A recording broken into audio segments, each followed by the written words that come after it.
మనందరికీ తెలిసిన భాగమే అపోస్తల కార్యములు 3వ అధ్యాయం 1 నుంచి 10 వచనాలు మార్చి చదువుకుందాం. అపోస్తల కార్యములు 3వ అధ్యాయము 1 నుంచి 10 వచనాలు. పగలు 3 గంటలకు ప్రార్థనా కాలమున పేతురును యోహానును దేవాలయమునకు ఎక్కి వెళ్ళుచుండగా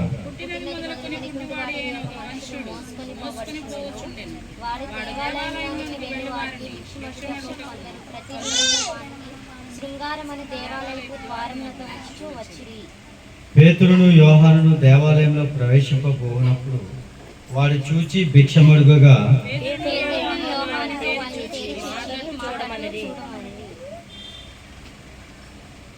వాడు వారి యొద్ద ఏమైనా దొరుకునని కనిపెట్టుచు వారి యందు లక్ష్యమిచ్చాను.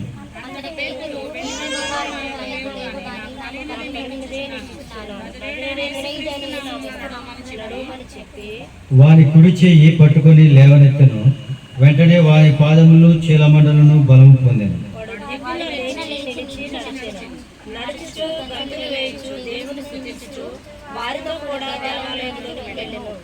వాడు నడుచుచు దేవుని స్తుతించుట ప్రజలందరూ చూచి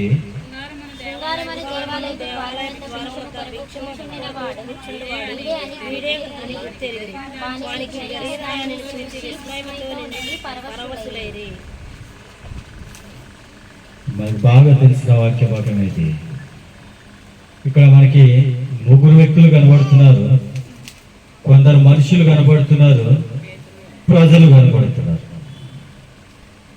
ఇది మనకు బాగా తెలిసిన వృత్తాంతమే. ఇక్కడ ఒక వ్యక్తి కనబడుతున్నాడు. ఎవరు అంటే పుట్టినది మొదలుకొని పుట్టివాడైన వాడు. వాడి వయసు ఎంత అంటే అప్పటికే దాదాపు 40 సంవత్సరాలు ఉంటాయి.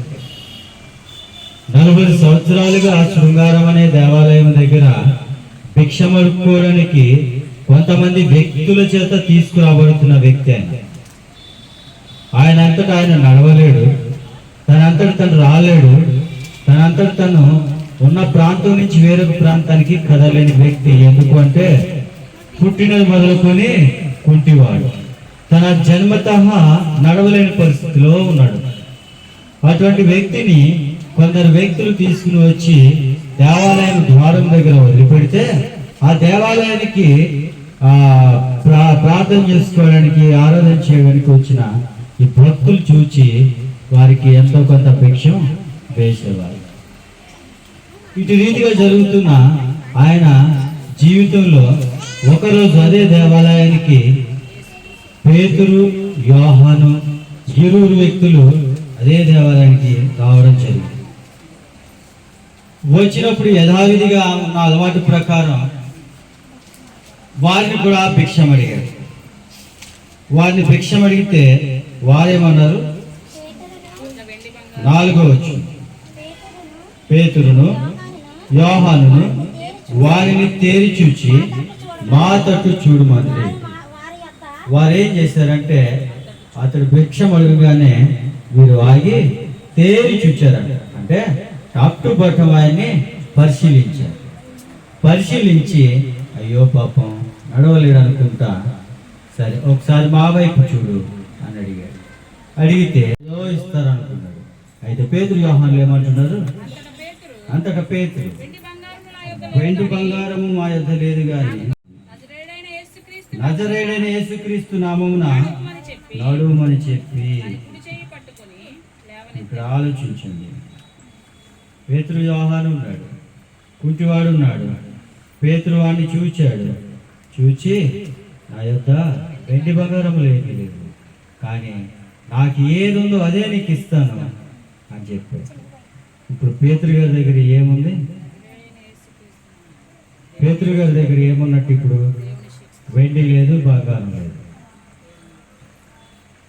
పేతురు గారి దగ్గర ఉన్నది ఏంటంటే నడవగలిగిన శక్తి ఉంది, దేవుని యొక్క బలం ఉంది. అక్కడ చెప్తాడు ఎందుకు ఈ విధంగా జరిగింది అంటే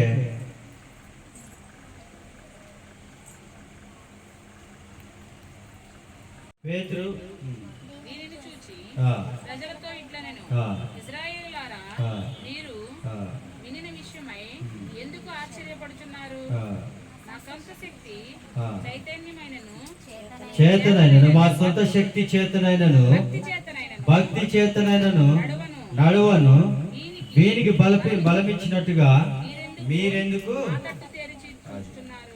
అర్థమవుతుందా? ఇక్కడ పేతురు గారు స్వస్థత చేకూర్చలేదు, యోహాను గారు స్వస్థత చేకూర్చలేదు. అలాగని చెప్పి ఆ స్వస్థత ఎక్కడి నుంచి వచ్చిందంటే పేతురు గారి యొక్క శక్తి కాదు, పేతురు గారి యొక్క భక్తి కాదు. అది ఎవరి వల్ల వచ్చిందంటే కింద వచనాలు చూస్తే మీరు సిలువ వేసిన నజరేయుడైన యేసును బట్టి మాకు ఆ యొక్క శక్తి వచ్చిందని అక్కడ చెప్తున్నారు. కానీ ఆ అంశం ఏంటంటే ఇప్పుడు పేతురు యోహానులు శృంగారమైన దేవాలయానికి వెళ్తూ ఉండగా కనబడిన ఆ పుట్టినది మొదలుకొని పుట్టివాడైన ఆ వ్యక్తిని స్వస్థపరిస్తే వారికి ఎంత గంట వచ్చిందో తెలుసా? వాడు కుంటివాడే, వాడు నడవలేడు, వాడి పరిస్థితి అగమ్యగోచరం, ఎవరి మీద ఆనుకుని నడిచేవాడు, ఎవరితో ఆసరా లేకుండా తన బ్రతుకే కష్టం. ఒక ప్రాంతం నుంచి ఇంకొక ప్రాంతానికి వెళ్ళాలంటే ఖచ్చితంగా వేరొక వ్యక్తి కావాల్సి. అటువంటి వ్యక్తిని దేవుడు దర్శించాడు. పేతురు చేయి పట్టి లేపాడు. లేపుగా ఏం చేశాడు? వెంటనే వాని పాదములను చేలమండలను బలము పొందెను. వాడు దిక్కున లేచి నిలిచి నడిచెను.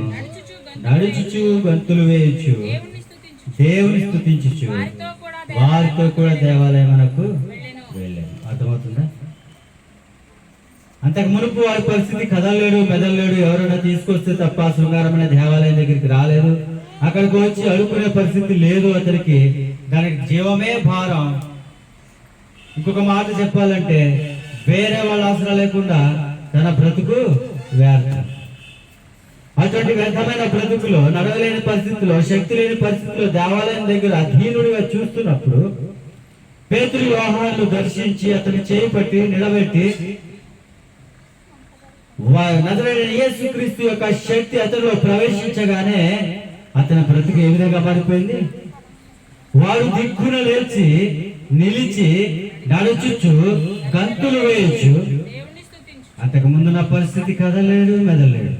ఎవరొకరు తీసుకొచ్చి ఆ మెట్ల దగ్గర కూర్చోబెడితే వచ్చిపోయే వాళ్ళ దగ్గర భిక్షం అడుగుతునే పరిస్థితి. ఇప్పుడు వాడు దిగున లేచి నిలిచి నడిచి నడుచుచు గంతులు వేసే పరిస్థితిలోకి వచ్చాడు. వాళ్ళు ఏం ప్రవహించింది అంటే నజరేయుడైన యేసుక్రీస్తు యొక్క రక్తము, నజరేయుడైన యేసుక్రీస్తు యొక్క శక్తి, ప్రభు యొక్క బలము. ఏదైతే పేతురు యోహానులు సంపాదించుకున్నారో, ఏదైతే శిష్యులు సంపాదించుకున్నారో, ఏదైతే రక్షించబడిన వారు సంపాదించుకున్నారో అది వారి నుంచి ఈ కుంటివాడైన వాని దగ్గరికి ప్రవహించింది. వానిలో ఎప్పుడు లేని జీవం, ఎప్పుడు లేని బలం, ఎప్పుడు లేని శక్తి లేవడం, లేచాడు, నిలిచాడు. నిలవడమే కాదు, నడుచుచు డాన్స్ చేస్తాడు. 40 సంవత్సరాలుగా దిక్కు మొక్కు లేని పరిస్థితుల నుంచి ఎప్పుడైతే యేసు ప్రభు వైపు చూచాడో వాడికి ప్రాణం వచ్చింది, శక్తి వచ్చింది. సరే, ఇదంతా చూచి వాడు ఏం చేశాడు? నడుచుచు దేవుని స్తుతించిన ప్రజలందరూ చూచాడు. 40 సంవత్సరాలుగా అగమ్యగోచరమైన పరిస్థితుల్లో బ్రతికే వ్యక్తి 40 సంవత్సరాల తర్వాత పేతురు యోహానుల ద్వారా ప్రభు అయిన రక్షకుడిని దర్శించడం ద్వారా, ఆయన తాకిడి, ఆయన రక్తపు యొక్క తాకిడి దొరకడం ద్వారా అతనికి శక్తి వచ్చింది. ఆయన లేచాడు, నిలబడ్డాడు. ఇప్పుడు ప్రజలు చూచి విస్మయం ఉంది. పేతురు యోహానులు ఏదో బలం ఉందేమో, వీరు కూడా స్వస్థతలు చేస్తారేమో, వీరు కూడా భగవంతులేమో, వీరు కూడా దేవునితో సమానులేమో అన్నట్టు చూస్తూ ఉంటే పేతురు యోహానులు సాక్ష్యం ఇస్తున్నారు. మా శక్తి కాదు, మా బలము కాదు. ఏంటంట?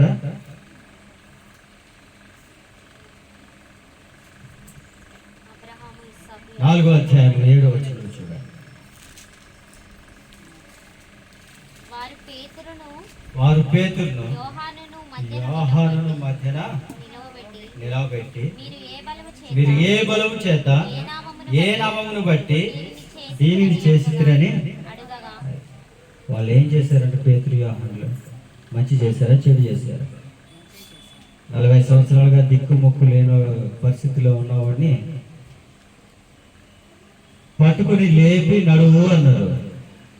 ప్రభువైన యేసుక్రీస్తు నామములో లేచి నడువు అనగానే వాడు లేచి సంతోషంగా మందిరంలో పరిగెత్తుకుని వచ్చి దేవుని స్తుతించాడు. అది శాస్త్రులకి పరిశీలికి ఇష్టం లేదు. ఏం చేశారంట? 5వ వచనం చూడండి.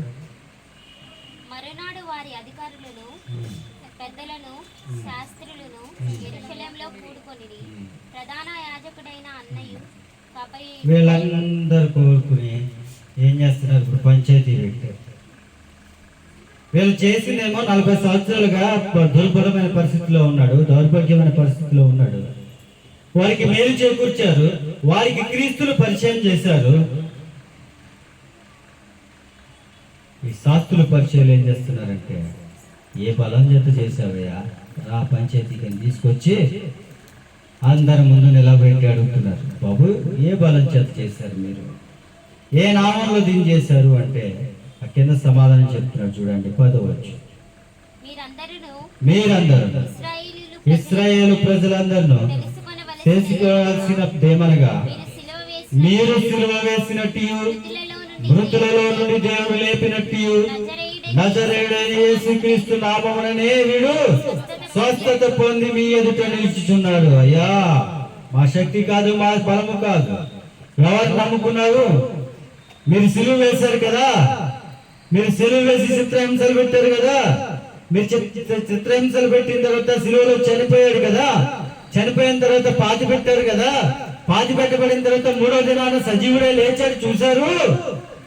ఆ ప్రభు అయిన యేసుక్రీస్తు నామమున మాత్రమే వీడికి స్వస్థత కలిగింది అని చెప్తూ, నీ బ్రతుకులో నా బ్రతుకులో మనం ఏ పరిస్థితిలో ఉన్నప్పటికీ, మనం ఏ స్థితిలో ఉన్నా, ఎంతటి అనారోగ్యమైన పరిస్థితిలో ఉన్నా, ఎటువంటి అప్పుల బాధలు ఉన్నప్పటికీ, ఎటువంటి ఆర్థికమైన పరమైన బాధలు ఉన్నప్పటికీ, శ్రమలు కష్టాలు గుండా నడుస్తూ ఉంటే 40 సంవత్సరాలుగా కూర్చుని లేవలేని వారికి కలిగిన స్వస్థత నీకు నాకు ఇవ్వడానికి సిలువ వేయబడిన యేసు, మృతుల్లో నుంచి లేపబడిన యేసు నీకు సమీపంగా ఉన్నాడు.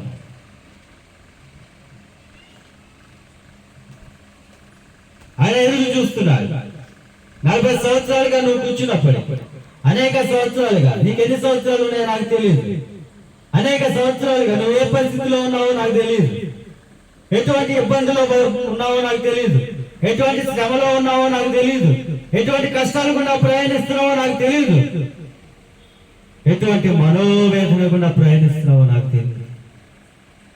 ప్రభువైన యేసుక్రీస్తు వైపు చూడు, ప్రభువైన యేసు వైపు చూడు. ఆయన నువ్వు సిలువేసినా పర్వాలేదు, ఆయన నువ్వు పక్కన పల్లెపొట్టు పొడిచినా పర్లేదు, ఆయన ముఖం మీద పిడుగుతులు గురిపించినా పర్వాలేదు, ఆయన వైపు చూచి ప్రభువా నన్ను క్షమించు. ఆయన నీకు స్వస్థతనివ్వడానికి ఇష్టపడు, ఆయన నీకు విడుదల ఇవ్వడానికి ఇష్టపడుతున్నాడు, ఆయన నీకు విమోచనాన్ని ఇవ్వడానికి ఇష్టపడుతున్నాడు, పరలోక రాజ్యం చేర్చుకోవడానికి ఇష్టపడుతున్నాడు, నీకు ఇప్పుడు స్వస్థత ఇవ్వడానికి, ఇప్పుడు విడుదల ఇవ్వడానికి ఆయన ఇష్టపడుతూ ఉన్నాడు. నువ్వు చేయాల్సిందల్లా ఆయన దగ్గరికి.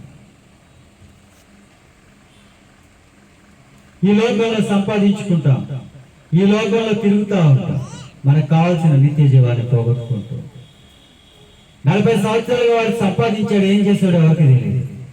వాడు ఖర్చు పెట్టుకోవడానికి, షికారు తిరగడానికి వాడు కాదు, వాడు ఎంజాయ్ చేయడానికి, ఎంటర్టైన్మెంట్ అవడానికి వాడు ఎక్కడికి వెళ్ళలేదు. వాడి బ్రతుకు ఎవరి మీద ఆధారపడిన బ్రతుకు. 40 సంవత్సరాలుగా సంపాదించాడు, మరి ఎవరు తిన్నారో వాడికైతే ముద్ద పడేసి ఉంటారేమో. అటువంటి దౌర్భాగ్యమైన పరిస్థితుల్లో నుంచి, అటువంటి దుర్బలమైన పరిస్థితుల్లో నుంచి, దిక్కు మొక్కు లేని పరిస్థితుల్లో నుంచి, అసహ్యమైన పరిస్థితుల్లో నుంచి, ఎటువంటి సహాయత లేని పరిస్థితుల్లో నుంచి ప్రభువు నిన్ను విడిపించడానికి ఇష్టపడుతున్నాడు. 11వ వచనం.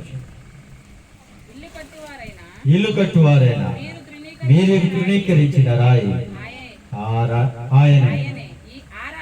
ఆ రాయి మూలకు తలరాయి ఆయను. మీరు నిషేధించారు కదా,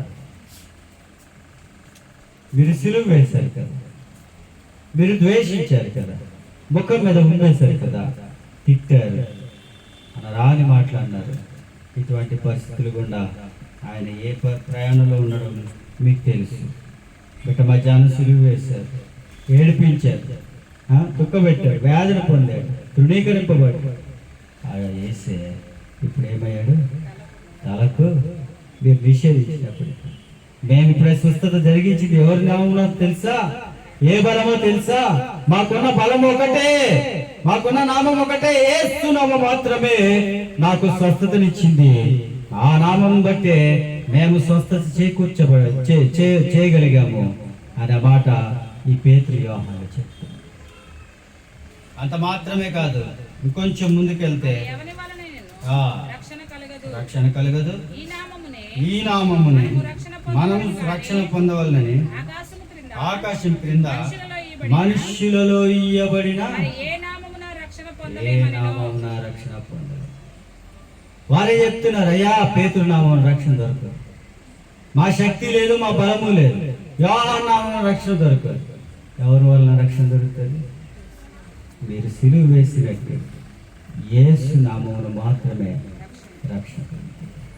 ఏ సహోదరుడా, సహోదరు, నేను ముగిస్తాను, ఎక్కువ ఇబ్బంది పెట్టండి. మిమ్మల్ని ఆలోచించుకోండి, ఒకసారి పరీక్షించుకోండి.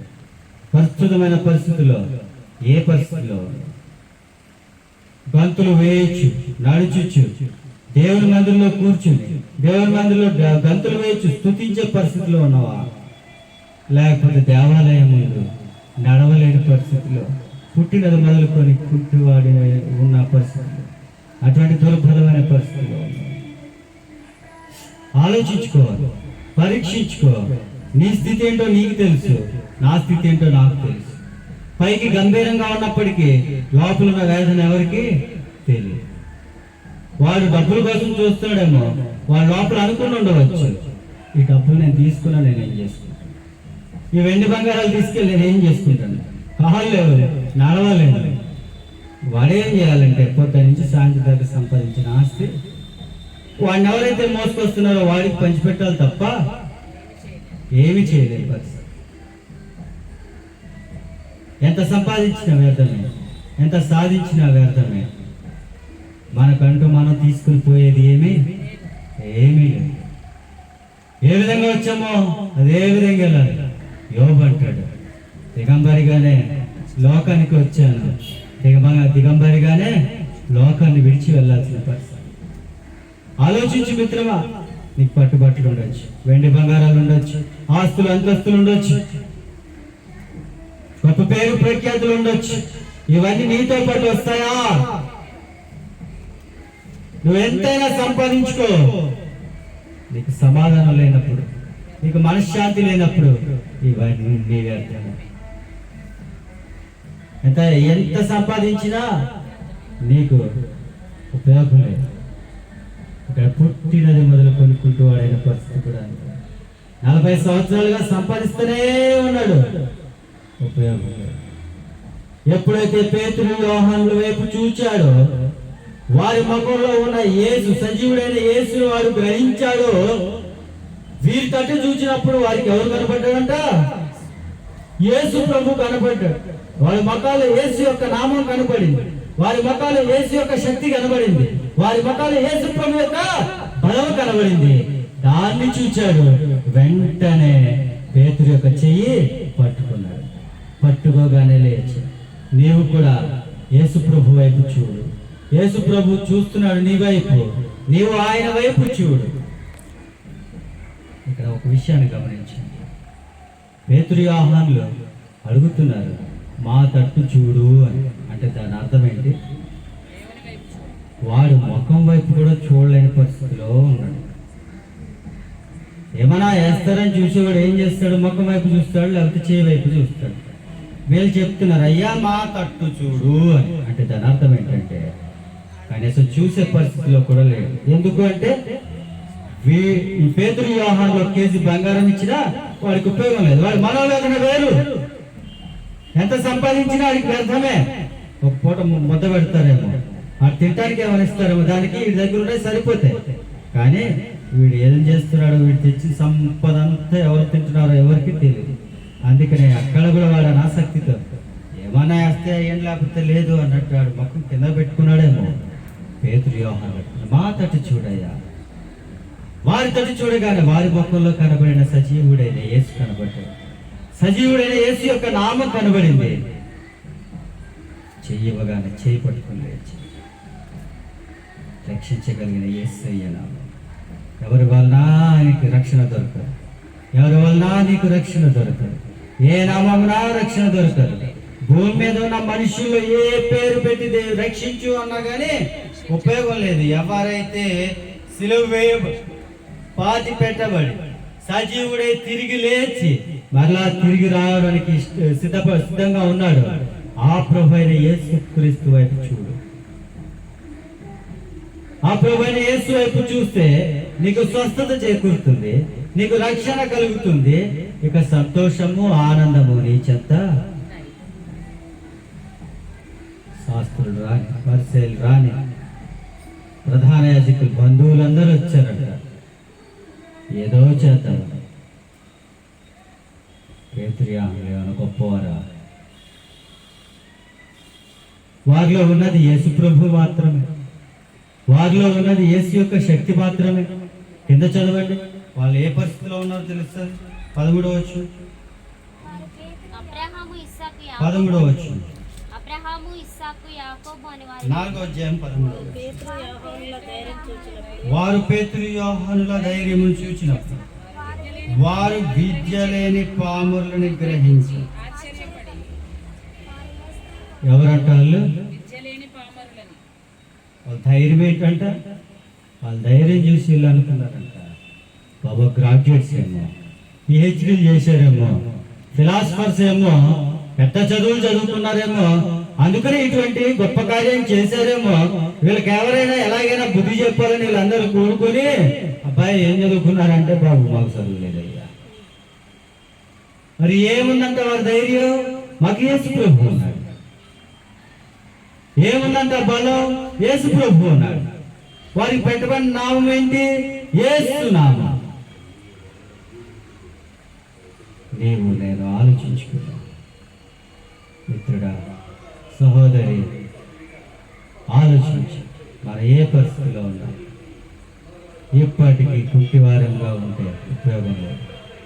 యేసు వైపు చూచి రక్షణ పొంది యేసు ప్రభు ఆలయంలో కనబడి యేసును స్తుతించి వారిగా మారాలని ఆయన కోరుతున్నాడు. ఈ గొప్ప అవకాశాన్ని పోగొట్టుకుంటావా? ఈ గొప్ప అవకాశాన్ని పోగొట్టుకుంటావా? ఆయనే నీ యొద్దకు వస్తున్నాడు. నీవు చూడటం మాత్రమే, తలపైకెత్తి చూడు, ఆయన వైపు చూడు.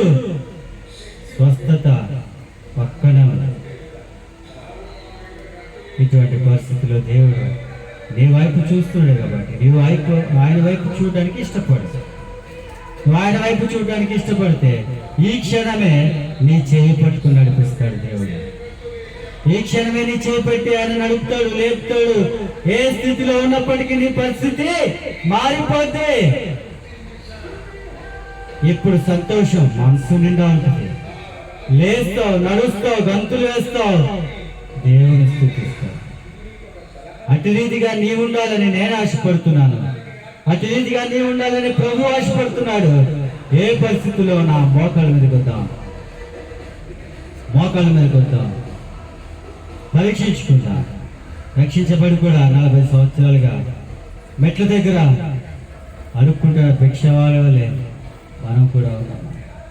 లేదు, యేసు వైపు చూచి ఆయన చేత, ఆయన బలము చేత లేపబడిన వారమై లేచి దిగున లేచి నడిచి సంతోషించు, గంతులు వేయచ్చు, ఆయన సన్నిధిలో సంతోషించేవారిగా ఉన్నాము.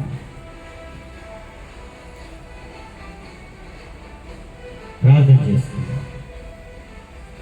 2 నిమిషాలు ప్రార్థన చేస్తాం. 2 నిమిషాలు మోకాళ్ళ మీదకి వచ్చి ఆయన ప్రార్థన చేస్తున్నాం.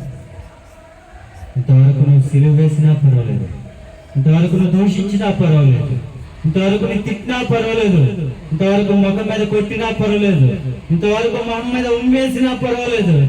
ఆయన అవన్నీ చూడట్లేదు, నా వైపు చూచి రక్షణ పొందు అంటున్నాడు. ఆయన ద్వేషించే దేవుడు కాదు, ప్రేమించేవాడు.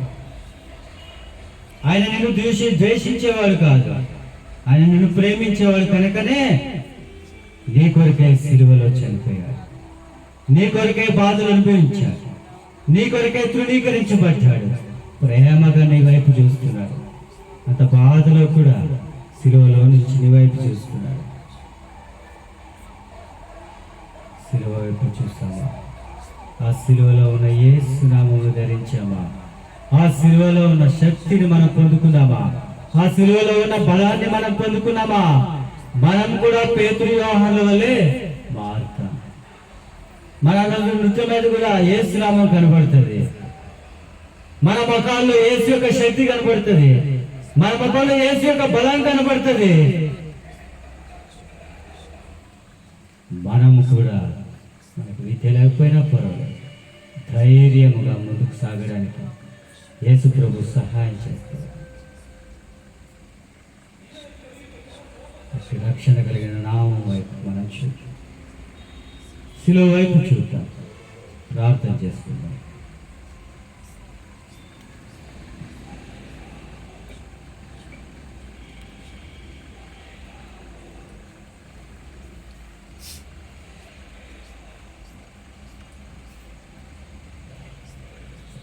ప్రేమ కలిగిన తండ్రి, ప్రియమైన ప్రభువా, ప్రశస్తమైన నామమునకు వందనాలు, స్తోత్రాలు.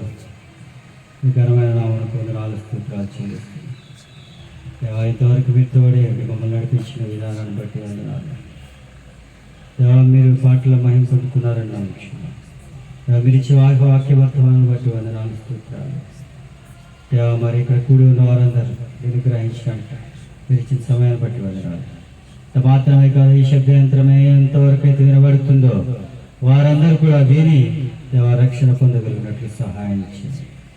దేవ, వారు ఏ పరిస్థితిలో ఉన్నప్పటికీ నీ వైపు చూచుటకు సహాయం చేయండి.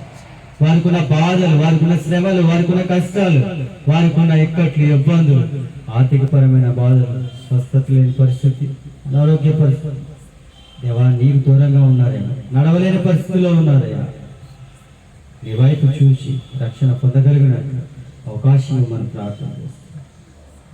దేవ, కూడిన మేము కూడా దేవ నీ వైపు చూచి దేవ కుంటివాడి వలె దేవ మేము ద్వారం బయటనే ఉండకుండా నీ ఆలయంలో దేవ మేము స్వస్థత పొందుకున్న వారముగా, దేవ నీ వైపు చూచిన వారముగా, నీ నామము కలిగిన వారముగా, నీ శక్తి కలిగిన వారముగా, నీ బలం కలిగిన వారముగా దేవ నీ ఆలయంలో, నీ ఆలయ పరిసర ప్రాంతాల్లో మేము కూడా నిన్ను కనపరచగలుగునట్లు నన్ను మమ్మల్ని సిద్ధపరచమని ప్రార్థన చేస్తాం.